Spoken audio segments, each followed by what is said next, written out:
I think you're just not only developing that person's brand, but you're developing them as a better thinker, a better talker, and just an all-around better planner.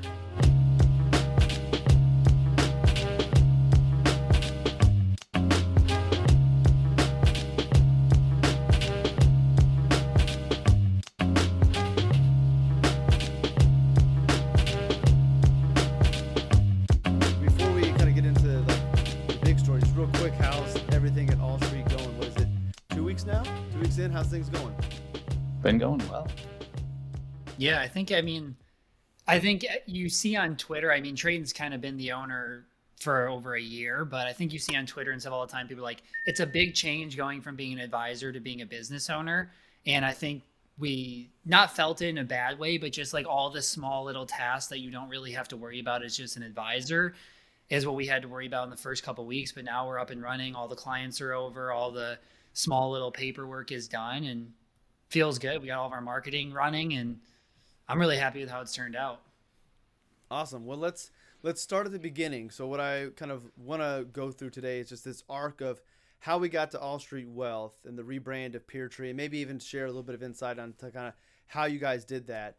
But Thomas, you joined RLS Wealth a little over a year ago now. So and like that whole story, and we've talked about it before, was just completely random because when Russ Ford introduced us, I had publicly said I'm not going to be taking on new clients. I'm freezing RLS Wealth so that I can focus on working with advisors, consulting, AGC, those types of things. He introduces you. I'm like, I don't know if I want to do that. We meet up again. I'm kind of like, okay, I believe that people come into our lives for reasons. It's not just chance or coincidence. That maybe I'm supposed to grow a bigger firm, grow a team. So, all right, Thomas, let's go. COVID hits. We delay your start. In June, you start. And everything was great. Fast forward a year, everything was still great. You're growing like crazy, having massive success. You've got your blog, your podcast, you're making lists, your clients are growing, and things are really humming along. And OnRamp Invest comes into the picture. And then I realized, okay, this is something that I personally am very, very excited about. And when I look at creating my best life and my personal plan, what I would advise my clients would be, all right, you need to go more in on OnRamp because that's what excites you. RLS Wealth will always be something that I do mainly because of the relationships. I enjoy being a financial advisor. I will always be one in some capacity, but I don't want to leave the clients I've worked with for the last 15 years. But I also am not as excited about taking on new ones as I once was, but OnRamp excites me. So the long story short, what I realized was that OnRamp is where I needed to pursue my future efforts. And ultimately that meant RLS Wealth had to kind of freeze and change, which would not be in line with where Thomas was going. And which was tough for me, to be completely honest. And I remember the day Thomas and I talked about it, like I waited almost an hour to actually get to the point just because I don't like confrontation, and I didn't expect it to be confrontational because as I shared with both of you beforehand, I knew this is where Thomas would end up. And I actually knew that the two of you would be partnering together one day just from knowing you guys were getting along and talking and kind of, networking with each other.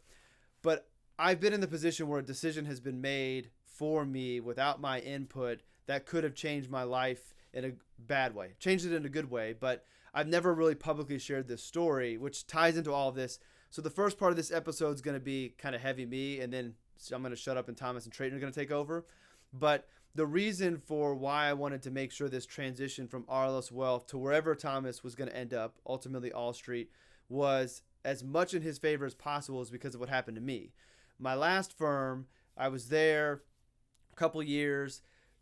Things didn't go the way they were planning on. We had a conversation about my future and the direction the firm could go. I shared where I wanted to go. And from that meeting on, things just weren't the same at that firm. And I walked in one day. I'll never forget. It was Roman's graduation from pre-K to kindergarten. And I was working on some compliance stuff. I look at the dashboard and I see my name. I'm like, I didn't submit anything. Like, what is this about? And it was my letter of resignation. So my letter of resignation had been submitted to compliance to make sure it was a good enough letter that was going to be submitted, and I didn't write it. So the firm owner asked me if I could meet with her later in that day. I said, sure. I moved to client meeting. I went to Roman's graduation, sat next to my wife and Leo, knowing what was going to happen when I got back. Didn't say anything, played it cool, enjoyed it, got back in, and ultimately it was indirectly a mutual decision, but the decision was that it was probably going to be best for me to start my own firm. No sense in delaying it. Let's jump off and let's get going. Now, what she didn't know was in the time leading up to that, I was already planning for that decision. I already knew I was going to work with TD. I had talked to them. I knew all of the software I was going to use. Literally, the only thing I didn't know was the name of the firm. So that night I went home, told Andrew what was going on, set up my LLC, went back the next day to kind of tie up some loose ends, and then went full force into starting my firm. And the reason I said that could have been a negative decision or a bad decision for my life is I could have let it crumble me. I could have felt sad about the situation. Woe is me. But it actually was a blessing in disguise because I would have dreaded that conversation with her when that day came, and it forced me to go do it. And it's the best thing that could have happened for me and my family, my life, my career. So I don't look back on that with hard feelings. I'm thankful that it happened that way. But I also remember that moment of going home and having, okay, I got to go do this. And my clients getting a letter on that Monday after I left saying they didn't know where I was and that they would still help them out. And just kind of the way our profession goes about transition and the way the advisor disappears, and they make it hard for clients to keep working with the advisor. And at the end of the day, clients work with the individual, not the firm, most of the time. And so from that experience, I wanted to make sure that Thomas didn't have that. Now, I couldn't avoid the decision being made on his behalf, but I could make sure that wherever we went, whether that was him joining another firm or starting his own firm, we kind of blended the two together, that it was in his favor. We took our time. We planned it out. Clients wouldn't know any difference at the end of the day, and that clients were aware of what was going on.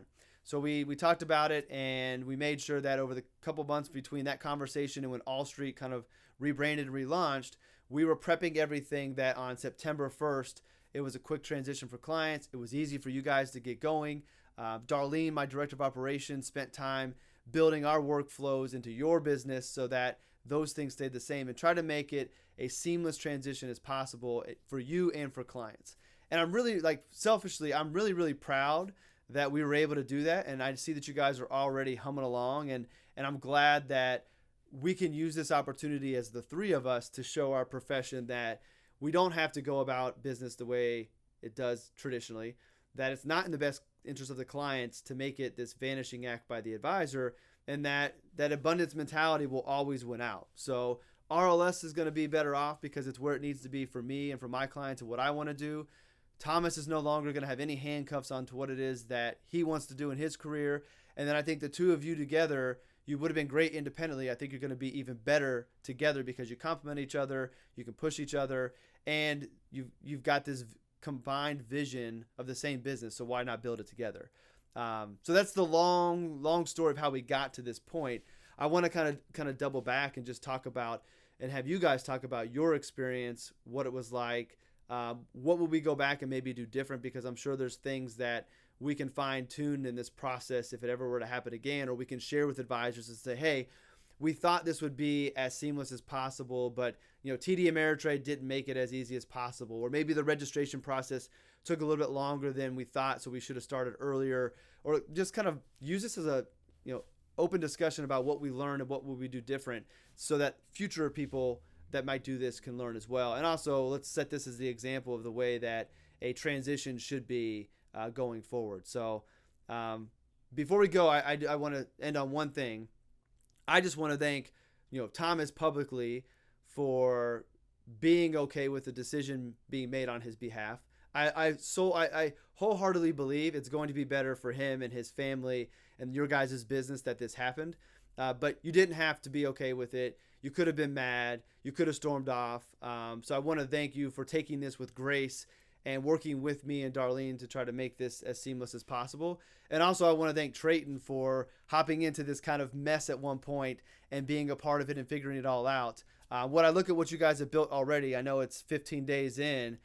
It's a business that technically was standing already, but it looks like it's been standing for even longer with the way you guys have rebranded to put things out and then the marketing that you're already doing. So, both of you didn't have to participate. It could have been rougher for everybody, but I just wanted to publicly thank both of you for allowing me the opportunity to go pursue the things that excite me the most, maintaining RLS Wealth as is, but then going all in on OnRamp going forward, because you didn't have to do it that way. It could have impacted my goals, And I just appreciate both of you for allowing me to pursue that. So with that, I'm going to be quiet for a little bit. I kind of want to just open the floor up to the two of you to kind of get your thoughts on things and the experience. And then before we end, I do want to make a good plug for AllStreet and let you guys talk about what it is that you're doing, how it's different, what you're excited about, and kind of plug the firm as well.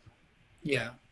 I think that this whole experience was kind of like funny to me because I remember when that day happened, I had like really mixed feelings of how I felt because part of the whole narrative in the story that you told made me feel good because it's like we wouldn't have had to make this transition if I wasn't at the point of having 40 clients. Like what part of the change, the reason we needed is because we didn't really have the back staff that could manage continuing to add more clients and now working with 200 plus clients. So it made me feel good that, we got there really quick.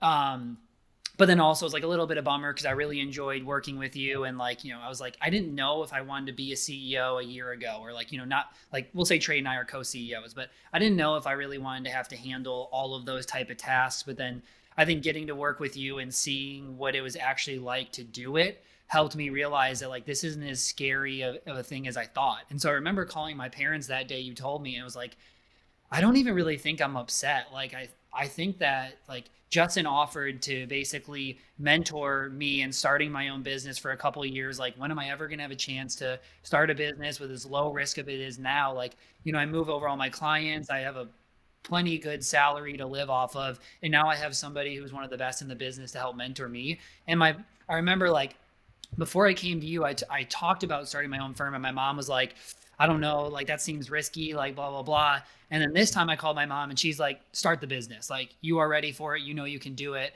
And I think like getting that thought from my mom, who's like one of the most risk averse people was that push to me of like, what, like I can do this. And then for us, it was like, where do I go? I talked to Russ Ford. I talked to Isaiah Douglas. I talked to a few other people. And, everybody was like, hey, you can come join us here. We'd love to have you. But also, you've built such a great brand that I don't know why you would come into an existing brand. I feel like you'd be helping us out, but it'd be a little bit of a disservice to yourself. And I think Treyton and I, like last year, we talked about starting a community for young advisors to help teach them, like, get started, market. And, that's still something that we're brainstorming and might eventually do. But we have a few businesses right now that we kind of got to get up and running before we focus in on like the third business. But I feel like we always talked about like from that day, we said, hey, if I'm ever going to leave or start my own firm, we're going to talk about doing it together first. Like that's going to be our first conversation because we both believe all the same things. We want to work with the same age people. We want to grow through content. We want to, be the best marketers. Like our goal is really to be the best financial advisor, like marketers in the industry. And I wasn't going to join somebody else that didn't really have the skill set and the belief to grow or even wanted to work with a different age range because I loved at RLS, like, we had work with purpose and like, people who are purpose driven, but I really wanted to now move to a firm that was going to be built on this demographic of people. And I could really speak to that audience where I already built a personal brand on, and now we can just apply it to a firm brand. If you would have joined one of those other firms, within a year, this would have been happening. And here's the reason why. And one of the things I saw in you early on, and one of the things I saw in Treyton, I think I actually met Treyton maybe before Thomas or shortly thereafter. It wasn't around the same time because I remember seeing Peertree pop up on my Twitter feed. I'm like, ooh, that's nice marketing. And I found Treyton and I just hit him a DM. It's like, hey man, I like what you're doing. I want to meet you. But in both of you, I see qualities of myself, and I don't know if that's a good thing or bad. So you take that for whatever that means, but you're both entrepreneurial, and not every financial advisor is entrepreneurial. So you are an entrepreneur if you're a business owner by definition. But when I say entrepreneurial, it's looking and solving problems and coming up. Like you both are going to be advisors that have multiple businesses. You're going to have, I don't like side hustles, but doing different things like AGC, the Pursuit clothing brand, like being like, I'm never just going to only be advisor. And one of the cool things is I think I've proven that you can do both. You just have to keep the business where you can serve your clients well and have the time to do that. And like the one thing I would give both of you some advice is be transparent with your clients as you bring on new ventures. One, you've got to disclose it in your ADV, which means you got to update it and send it to them anyways. But what I have found over the last 6 years is at the end of the day, if their clients are having their needs met, they can access you when they want, their plans are going as they're supposed to, they don't really care what you're doing with your future time. And what I explained to them early on was, I'm going to have to grow my business for my personal planning goals. I can either do that by meeting new clients and spending time prospecting and meeting them and bringing them on, or I can take that time and stop doing that and do it somewhere else. At the end of the day, I'm going to be spending my time away from you doing something.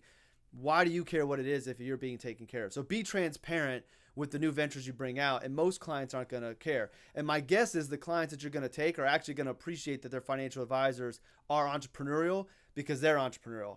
And they want somebody who's going to understand what it is, what that mindset's like. I joked a long time ago about being an entrepreneur is a sickness for some of us. And it really is. Like, I look around and I see business ideas all the time, and I got to be like, come back in and stay focused. So you would have ended up this position anyway. And I think that the two of you, even though you're both entrepreneurial, will work well together versus butting heads. So I think that the partnership made total sense. And I do think that being earlier in your career, and not in any way of disrespect, it's better for you to be with somebody else than be on your own. But going back to your mom's point, and the risk of you starting your business now versus when we first met was you're starting your business with 40 clients. You can do the math and see the revenue, and that when you left RLS Wealth, you got a bump in pay because you left salary to now you're driven by your revenues. So that difference is there. You've proven that you can prospect, which is one of the hardest things for advisors to do. And not only prospect, but you can convert your prospects into clients who pay and appreciate your services. So I viewed this move as a super, super low risk. Yeah. And I think it's funny because Treyton and I we have had to rein ourselves in on business ideas, to be honest. Like, we already have our second business. We're building websites for advisors. We're working on 2 currently right now that we've already sold. And, if people go check out allstreetwealth.com, that's honestly, Treyton has this awesome eye for design. And then we work on the copy and doing all of that together.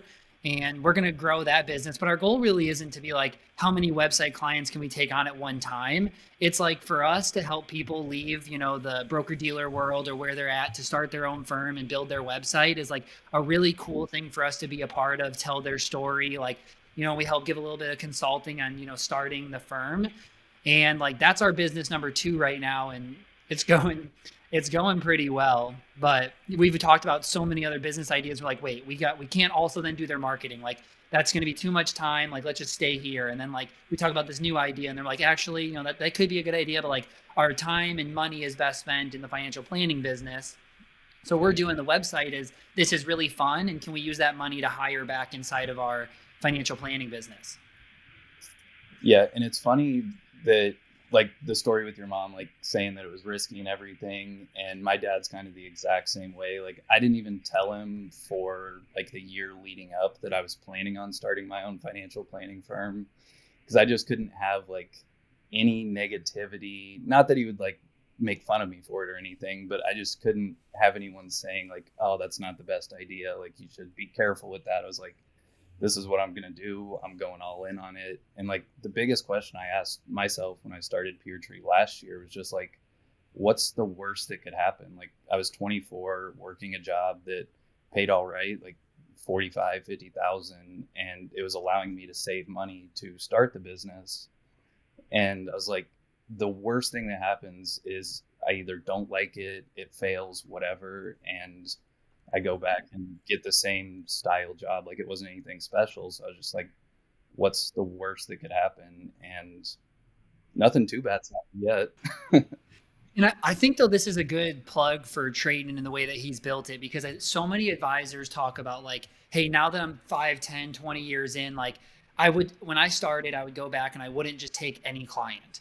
And I think that's one thing Treyton has done really well is Treyton has a couple other side jobs, like writing for financial blogs and doing this other stuff where he can live off of just that income. And so he's able to focus in on the business of like, I'm only going to grow with the type of clients I want and only take on those type of clients. Besides, take anybody let them pay you a little bit, fire them in 3 or 4 years when you realize that they weren't the right fit, just to give you that little bit of income, which I really appreciated, because that's my goal too. Like, I don't want to just take any and everybody. I don't want to like, put a $50 a month fee just to like get some people going. Then all of a sudden, like, you have 100 clients at 50,000 revenue because you took anybody at the lowest price. And now your business is the exact opposite of what you wanted it to be because of short-term needs on finances. Exactly. And that like intention with the client base also makes marketing that much easier. Like the first like 6 months, I was just trying to figure everything out. Like I created every kind of piece of content you can, just seeing what sticks, and like wasn't getting a lot of traction with like getting new clients and everything, but I was learning a lot on the content and marketing side. And then kind of like the start of this year, I kind of made the intentional decision. I was like, okay, I can't be everything to everyone, so I kind of have to figure something else out. And then at the same time, I started writing for Seven Group and was doing freelance content writing for them, and just absolutely fell in love with writing and freelancing in general. And then like a few more months went along, I was like, freelancers like line up specifically with like the kind of person I want to work with. Like there's planning opportunities there. So I've kind of spent the last couple months like not marketing too much because I knew we were going to be launching AllStreet, and I just wanted to hold off a little bit so I could go with a bigger push whenever we launched it. But like defining that like ideal client and like your minimum viable client base, like how many clients do you really need to have a successful business? And in my head, like since day one, I never wanted to have a book really bigger than like 30-40 clients. Like that's probably going to change a little bit over time, but I was like, I can market and find 30-40 creators or freelancers that need ongoing financial planning, and that's kind of that direction that I'm going in right now. And I think our experience of like marketing and growing this business and what we're doing is really helping translate into the client work, because naturally the people who are gravitating towards us are people that are creating something on their own. And like my last almost 10 clients are pretty much all business owners or people who work a corporate job with a side hustle that I'm helping go from, hey, I do the corporate job for the money. The side hustle is getting to the point where I either have to go full into it or I got to get rid of it because it's too much time. And now I'm naturally helping people transition into starting the businesses. And it's so much easier to help because now I've been through it myself. Like, how do you get the business bank accounts? What's the tax status that you want to be? Like, how do you transition to do it? How do you hire? Like, all of those million things we can talk about from experience, which I think really helps make us more valuable. But again, I just think it all comes down to like the big thing for Treyton and I is content. Like that's how we want to grow. We don't want to be the people going to golf outings or going to networking events to grow. Like we really want to not be salesmen, and we want to just attract the right people. And I think that, I think we're doing that. Yeah, and like you were saying with that, like the nice thing about like going more the freelancer creator niche is I'm also one of them. Like I know what it's like to try and find other freelance clients and just everything that comes along with that, because I started the business last year and just had to manage all that myself initially. So I'm like, if it's a solo freelancer, I know what that decision's like, figuring out which business entity makes the most sense and setting up your separate bank accounts and getting accounting software set up, just like all that stuff. And like you were saying, it makes the client process that much easier because it's like if I'm narrowed down on freelancers, after I work with a few of them, like I know the problems that they're going to be facing and can tell stories from like other clients on, okay, this person did this and it didn't really work too well, so we're going to do it this way this time. And over time you can just have almost a repeatable process with almost every client. It just makes it that much easier, and you're going to get that much better at giving that specific advice, which, I mean, I'm the biggest believer of having a niche now.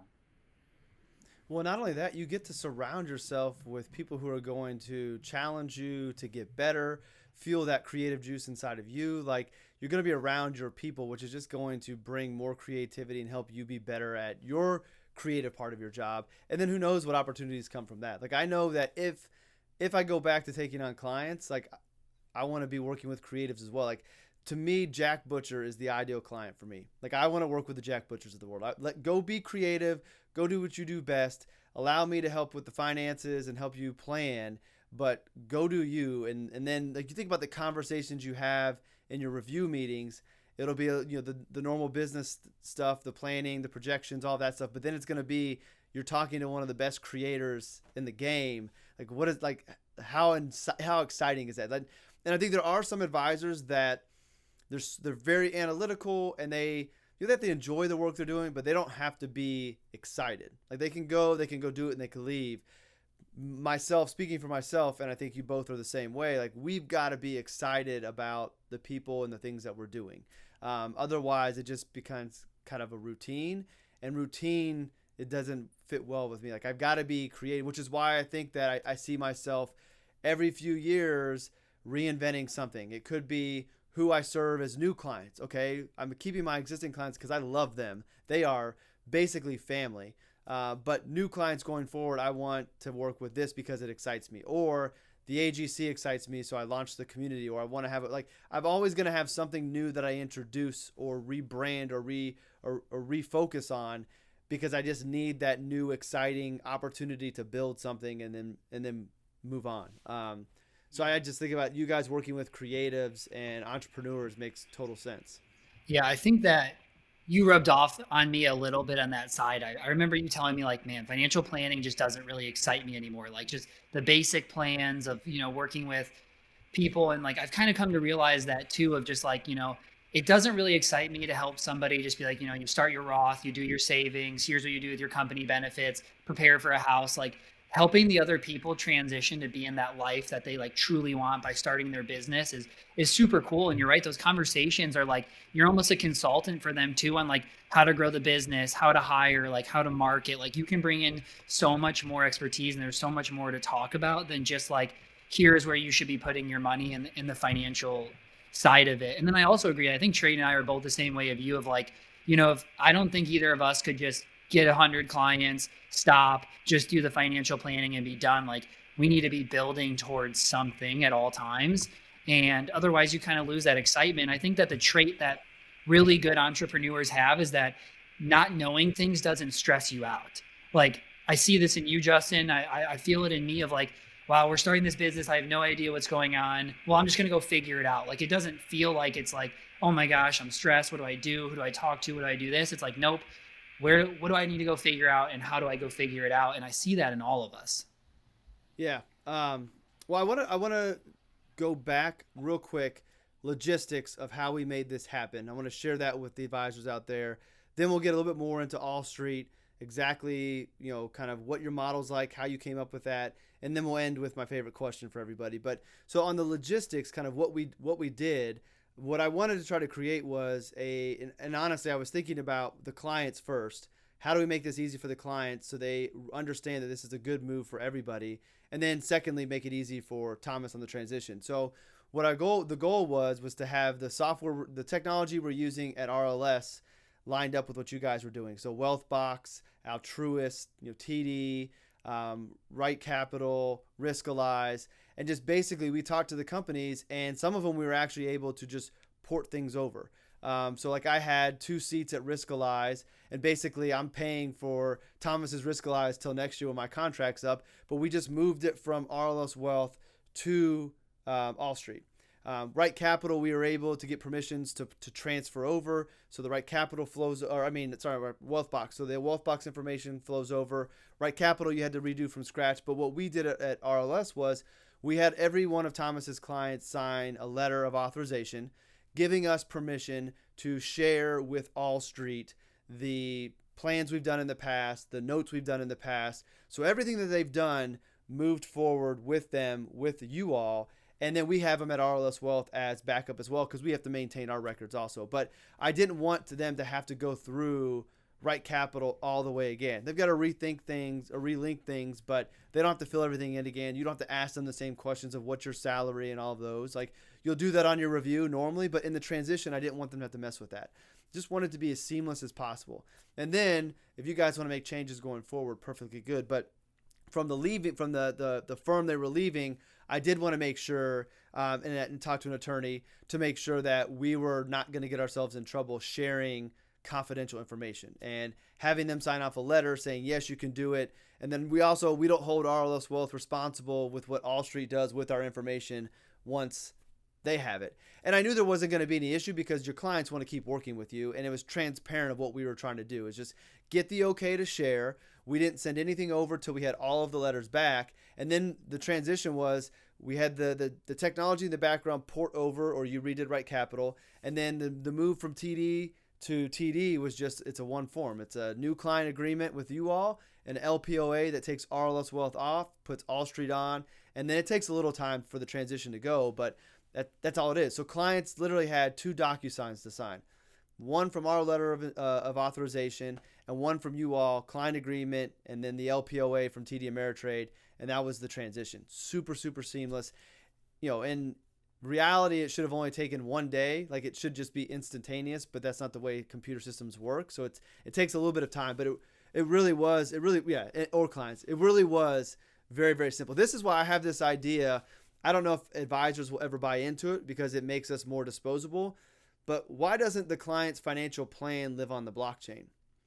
So that the client owns their financial plan with all of their data in it. And if I don't like what you're doing, Mr. Advisor, I'm just going to send it to the wallet over there, or I'm going to transfer to this advisor over here and let them have all that access. So I don't have to keep on doing this financial planning software if I change advisors. I don't know if advisors buy into it, but I think just put all the information on blockchain. It's safe, it's secure. The client owns that data now rather than technically the advisor owning the plan. It's the client's plan. They should own it. But we'll see if that ever happens. Yeah, I would too. I mean, the only reason you wouldn't buy into it is if you think your clients are going to leave you. And so it kind of all comes from insecurity versus, yeah, own your data and I'm going to do the best work for you that you're not going to want to leave me. And if they leave you, it's most of the time it's the advisor's fault. So I don't see why we wouldn't just give the power back to the individual people. Because I remember when I came from Thrivent to you, every client, I could have a client 3 months old. We had to re-go through the plan, create a new plan, re-go through everything. And they were like, I remember when I told my clients, they're like, it's not going to be like that, right? Like, I don't have to do everything again. I'm like, nope, same thing. It's going to be super easy. Fees stay the same. And so, I mean, it was pretty seamless. Like, the hardest part is going in every day and reminding clients to get it done who didn't get it done, because, the thing that Treyton and I can attest to is people in their 20s and 30s are busy, and those tasks kind of fall to the end of the task list, and then they go to sleep, and then tomorrow they forget about it. And so you got to keep reminding them to get those things done, but we got it all done.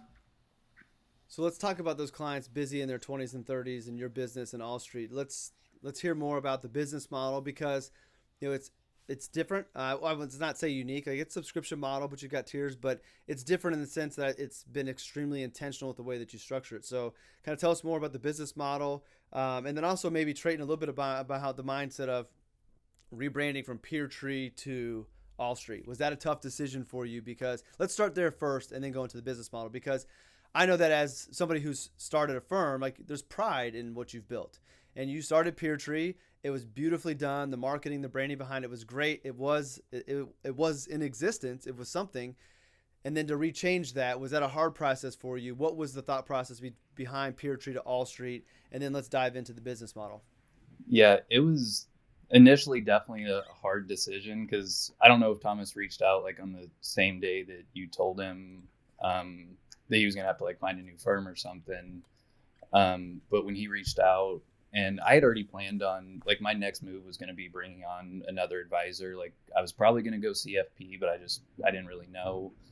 And then Thomas suggested like changing the name. And like, initially I was like, oh, like, no shot. Like, I've been working on like building up the brand for a year. Not like it was super established or anything, but like Peertree at its core was like my baby, because it was going to be like everything else I was going to do in the future. Like, and it was going to be alliterative. So it was Peertree Planning, Peertree Productions as the marketing, Peertree Properties in the future, Peertree Provides as a nonprofit, and just like build out that entire like house of brands. So like initially I was kind of scared. I was like, oh, I don't know if I want to do that. Then I thought about it and I was like, actually it would be kind of fun to do another like branding project, just start from scratch. Like, I've learned a lot in the past year. Let me just kind of see what I can do with it. And spent like a couple days, and then came back to Thomas. I was like, what do you think about AllStreet? He's like, oh, I love that. So like kind of went in on that and built out everything around it. And I'm super happy with it. Like, I think AllStreet Wealth is way better than Peertree Planning. And the amount of people that have told us how great it is like, we honestly, like, I think we were both worried in the beginning of like just having a name. Like, it felt like, we got to get a name. Let's just get a name. But we can't be like Millennial Wealth. Like, I think there might be something like that. So no offense to them. But like for us, we just wanted something cool. And so many people have just come up and just been like, we love that name. I can't believe that it didn't exist. Yeah, that's one of the things I'm jealous of Treyton. I'm creative, but I'm not creative like when it comes to coming up with names and images. Like that's not my creativity, and I wish design and copy was something I was better at. So yeah, I think the AllStreet's great, and then the tagline with it and the explanation behind it, and then why you named that, like it's perfect. Like it's I couldn't think of a better name for you guys. Yeah, it just felt right.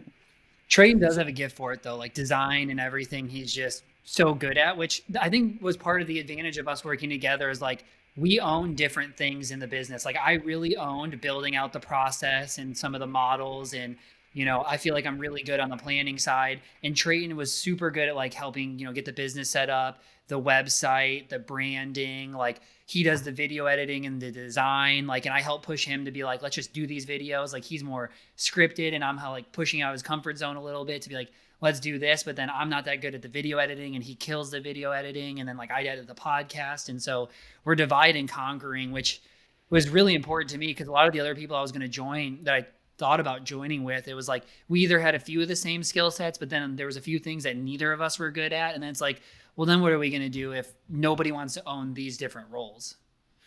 Yeah. And I'm just so thrilled that I have another person with me now because I didn't take the traditional route to get into the industry whatsoever. Like, I don't know, there's probably just a handful of people that have kind of taken the route that I did because I wasn't an advisor prior. I kind of just self-studied for the 2 years from graduation till launching the firm and like past Series 65 on my own and everything. So like the first year, it just felt like I was drowning every single day because I was having to learn how to be a business owner and run the back end side of a business, and also meeting with clients for the first time, and also doing plans for the first time, and learning how to do marketing for like there was just so many things that I had to learn. So it felt like I was always just behind on everything. And now with Thomas, like it just feels like a big weight off my shoulders.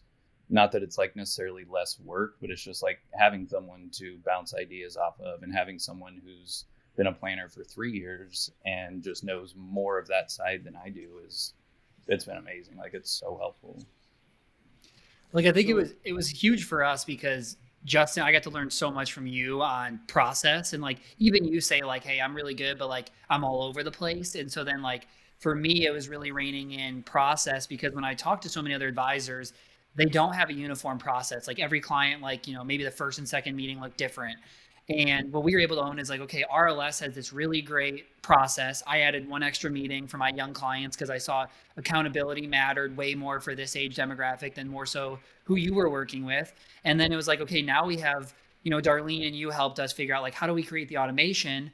And then Trey and I were like, well, how do we take this a step further? And so then we started to implement videos in our automation and our onboarding process and create even more transparency for people as they go along the way. So I think it was just really helpful for both of us to bring past experiences, me to learn a ton from RLS, and then like, how do I now twist that to fit my clients even better?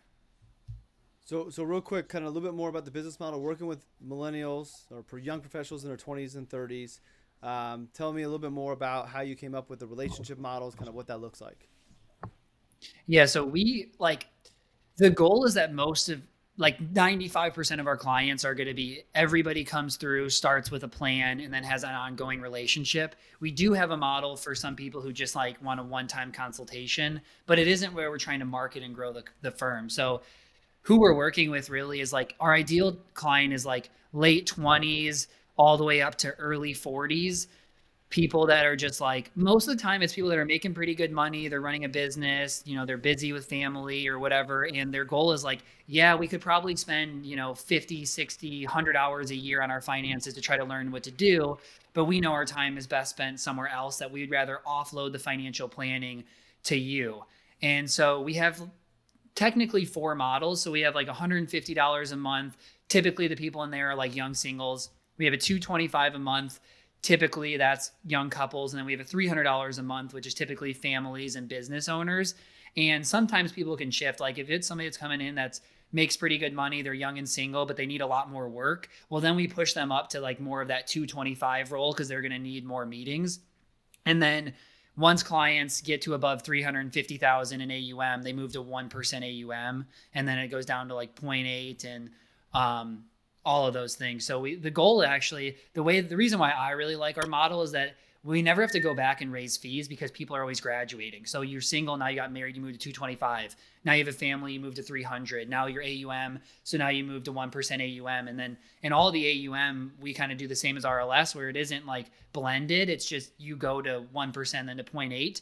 So technically when clients graduate from 300 a month and 0.35% AUM to now 1%, they actually save like $1,100. And then at 750,000, they go to 0.8 and they save like $1,200. So it's a goal to help them save, but also for us, we don't have to go back and have that fee conversation. Yeah, the way you guys have it laid out and the transparency behind it makes it easier because clients know what to expect. They know that when they get married, it's a bump up, and they've already bought into that when they signed up with you because you told them ahead of time, here's how we work, here's the progression. So I think that transparency just makes that potentially awkward conversation or conversation advisors want to avoid a lot easier.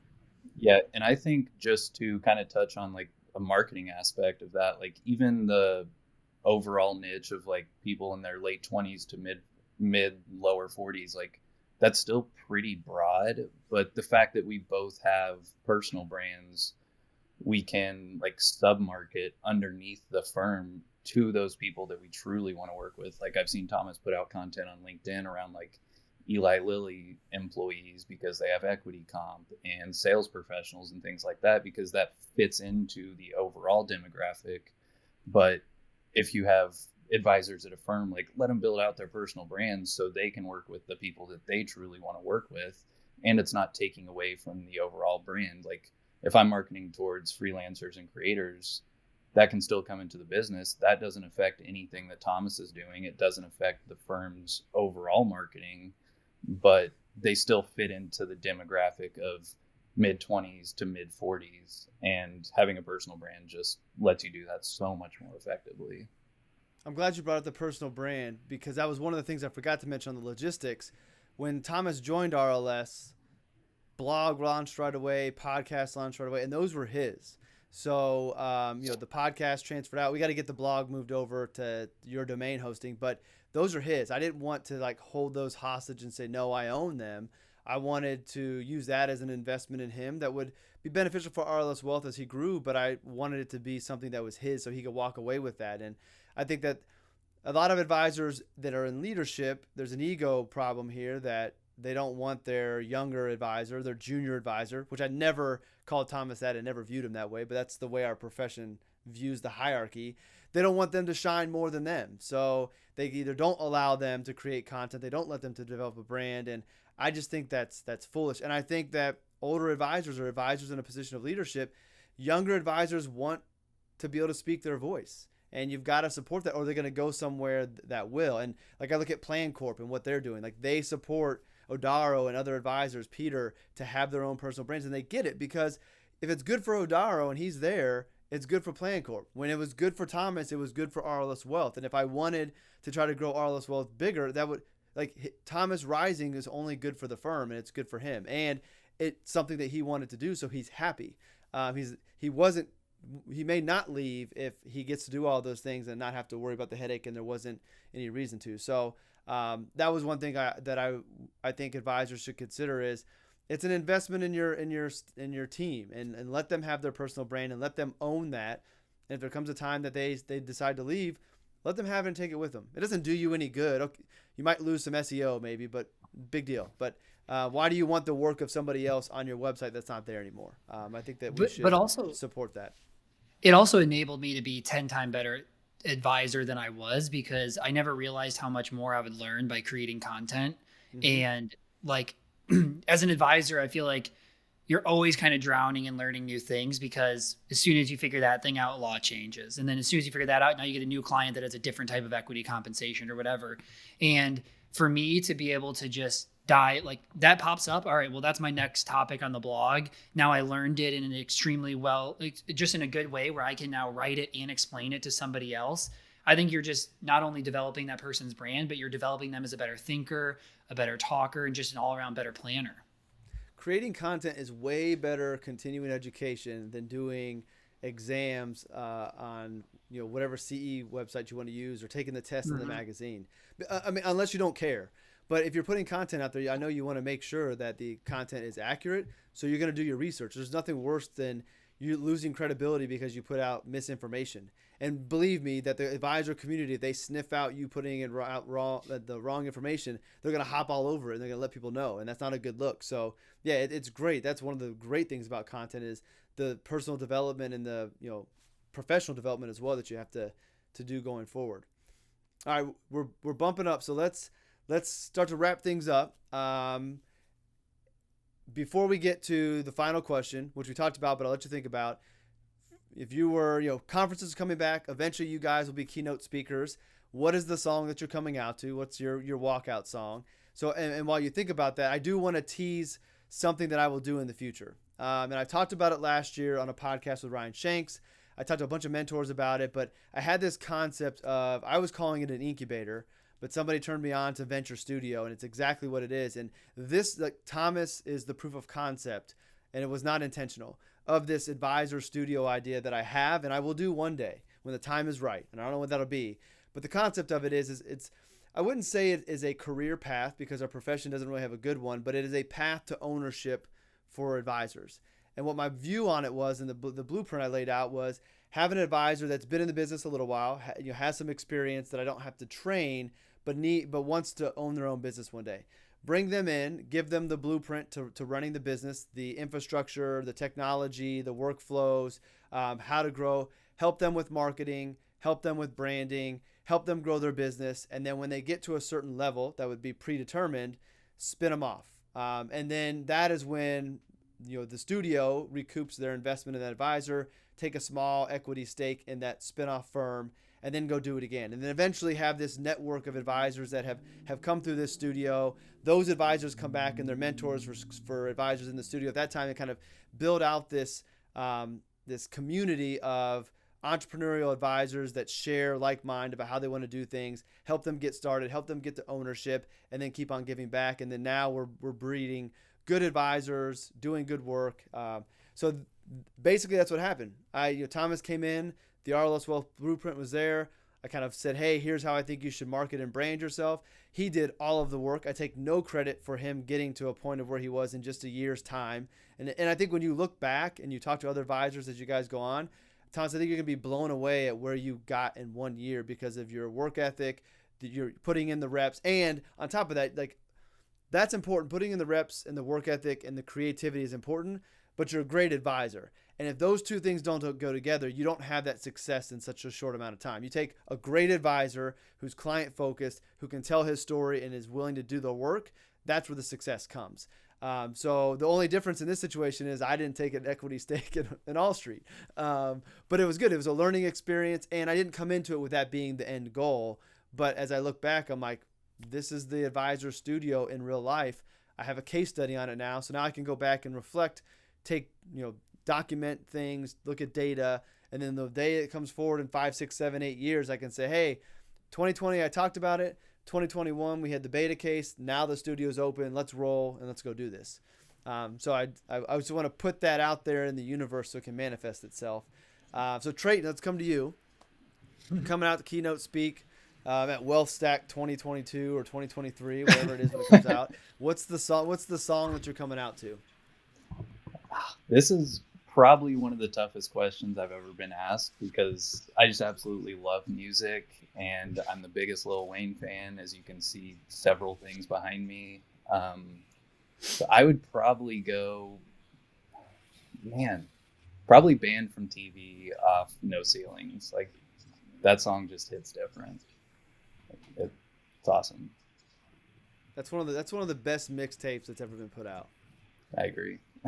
I'm a Wheezy fan up to Carter 3, maybe Carter 4, and then after that, he kind of fell off for me. I don't know about that.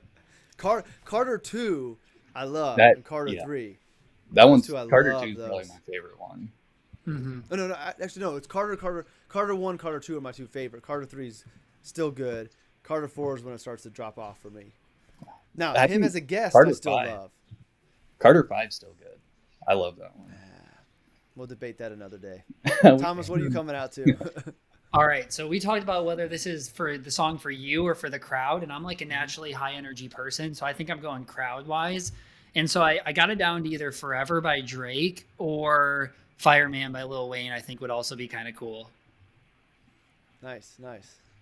All right, sounds good. Well, let's plug AllStreet, your social, where people can find you. If there's a website that they need to go to look at the website and reach out to you guys for help on their website, what's that as well? So drop everything you want to drop and plug it, and I'll have it all in the show notes, and everybody can find that really easily. Yeah, so mine is best place to reach me is definitely Twitter, and that's at Treyton Wrights. Personal site, TreytonDevore.com, and then AllStreet is AllStreetWealth.com. Yeah, and if you want the website help or anything, because everything's custom, it's cool. I'm not gonna lie, but just honestly reach out to us. We're not creating a website for it or marketing it. It's more so like going to be word of mouth as new people come about. We just talk to a lot of advisors, so that's natural. But then for me, it's at T Kopelman on Twitter, and then honestly, I post a ton on LinkedIn, and then my personal website's just thomaskopelman.com. So, thanks for having us, though. No, I'm glad we got to do this. I knew we were supposed to do it when Treyton was in town and just got busy and didn't get a chance to do it. So this will actually end up being better video because of Riverside versus trying to do it in person. So no, I wanted to share the story, be transparent with everybody, show advisors there's a better way to do this, but also promote AllStreet and what you guys are doing because I'm excited for you. And as you both know, like I'm here to mentor and be a resource, whether it's on the planning side, the business side, whatever it is, just to make sure that I can do whatever I can to help you guys succeed. I don't think you need much help, but you guys know I'm here for you. So I want to thank everybody for tuning in. As always, if you're watching on YouTube, thanks for watching.